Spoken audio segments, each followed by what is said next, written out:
In today's video, we'll discuss Bol Bol, and we'll even go over his entire career as a whole just to see how he became a vital piece for the Orlando Magic. So without further ado, let's get into it. In 2019, 7'2" Bol Bol was drafted 44th overall by the Miami Heat and then traded to the Denver Nuggets. The Nuggets were pretty excited to bring him on, and in college he averaged 21 points, 9 rebounds, and 2.7 blocks for the Oregon Ducks. But his college career was cut short due to a foot injury that limited him to only 9 games. That injury is what caused him to fall so low in the draft, because foot injuries can be a pretty worrisome indicator for a basketball player, especially when you're 7'2". He was also really thin and got pushed around a lot on defense. Many scouts were even concerned about his defensive awareness, but nonetheless, Bol was out to prove the doubters wrong. However, before doing so, the Denver Nuggets had other plans. Because due to Bol suffering a significant foot injury, they handled him with extreme caution, and even had him sign a two-way contract after being drafted rather than signing a typical rookie deal. Bol wasn't expected to see the court at all in his rookie year, and he only played in 7 regular season games and 8 G League games. During that time, Bol averaged 5 points, 2 rebounds, and 0.9 blocks per game. So although he did see the floor a little more during the playoffs in the bubble, it was unfortunately garbage minutes, and his rookie year was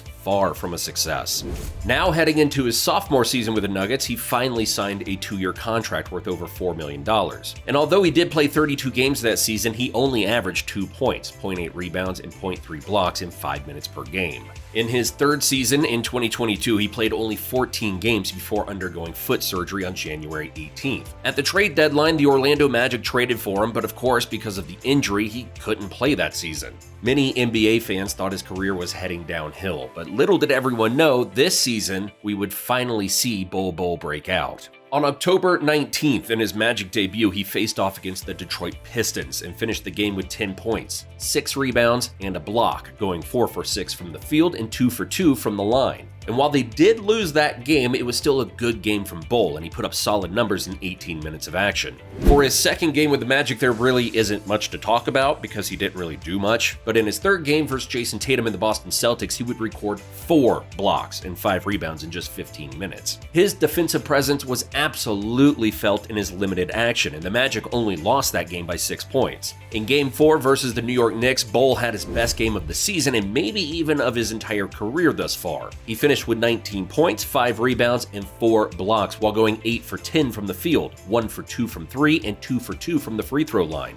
And yes, they lost this one as well, making them 0 for 4, but Bol was starting to heat up, and in his next game he would grab 10 rebounds along with a solid 9 points and 2 blocks. On October 30th versus Luka and the Dallas Mavericks, he would have another great two-way game, finishing with 16 points, 11 rebounds, and 3 blocks. He was quickly establishing himself as a really good shot blocker, while also being a versatile offensive threat. And he's just 23 years old, so he's not even officially in his prime yet. But now that we've gone over his past and some of his first games in a Magic uniform earlier this season, let's talk about where he's at right now. We'll break down the best parts of his game that make him unique, starting with his offense. Even though he's extremely tall, he doesn't drive to the basket as much. In fact, he's 7th in drives per game on even his own team. And he only gets around 2.5 points a game off of drives. This is because of 2 things. 1, he's very thin and isn't much of a physical player. And 2, Bol's game just doesn't revolve around getting physical in the paint. Even at 7'2", he's more of a perimeter-oriented player than anything.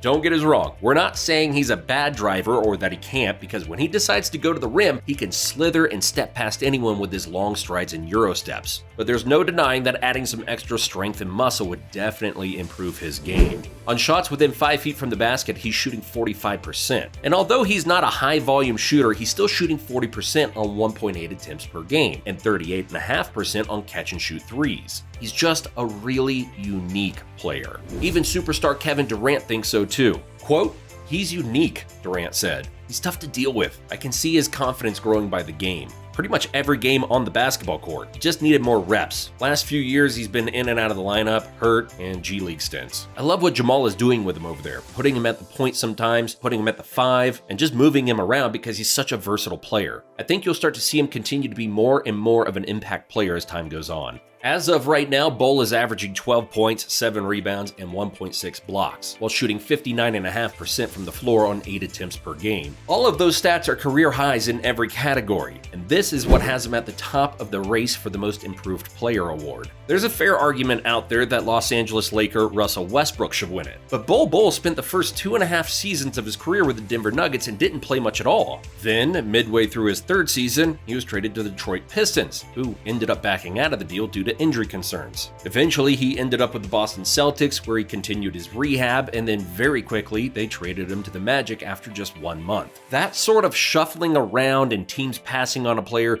usually indicates a short career, but Bol Bol has shown he's just getting started. But back to his game. His defense has been really good this year, and he's ranked 8th in the NBA in blocks per game and 2nd in contested three-pointers per game. Please make sure to like, comment, and subscribe to the channel for more content just like this. His absolutely ridiculous 7'8" wingspan is definitely a major reason why, but his ability to spring up off the ground is impressive as well. Because while length does help you block shots, you still have to have a quick reaction time and superb anticipation to be able to consistently block shots. And he possesses all of the qualities of being a good rim protector. As he gets more experience under his belt, those things will steadily improve as well. He also has the ability to guard smaller, quicker players. And at his height and length, that's scary for opposing teams. He can keep up with any center in the league and many forwards. And when he sits down in the chair and he really defends out on the perimeter, he can look elite at times. We're not labeling him as a top-tier defender quite yet, but he's definitely on the way if he keeps this up. The Magic have a 98.3 defensive rating with Bol on the floor, the best mark on the team and the only mark better than a point per possession so far this year. That means he's had a major impact defensively in Orlando.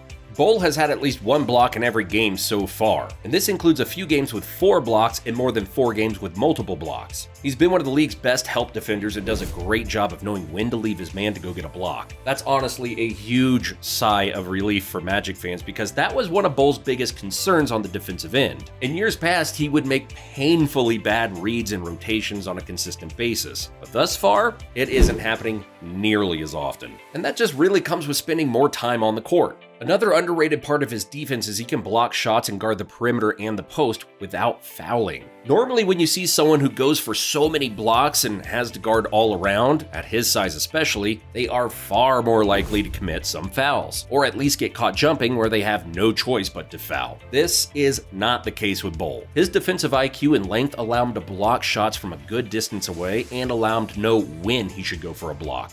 And as you know, he can dribble like a point guard and does a great job of turning defense into offense. He can grab a tough rebound and then run the offense and get out in transition immediately without having to slow down or look for a guard. That ability to turn his defense directly into offense is what makes him special, and that skill is incredibly valuable. Only a handful of true big men and centers can actually do that. Nick Claxton, Bam Adebayo, and Bol Bol are arguably the best at doing it. All in all, Bol Bol has one of the most intriguing and inspiring stories in the NBA, and it's been an absolute joy to see Bol finally getting an opportunity to show his amazing ability. And although the Magic are statistically one of the worst teams in the NBA, they have great building blocks for the future that include rookie Banchero, Franz Wagner, Wendell Carter Jr., Jalen Suggs, Cole Anthony, and of course, Bol Bol.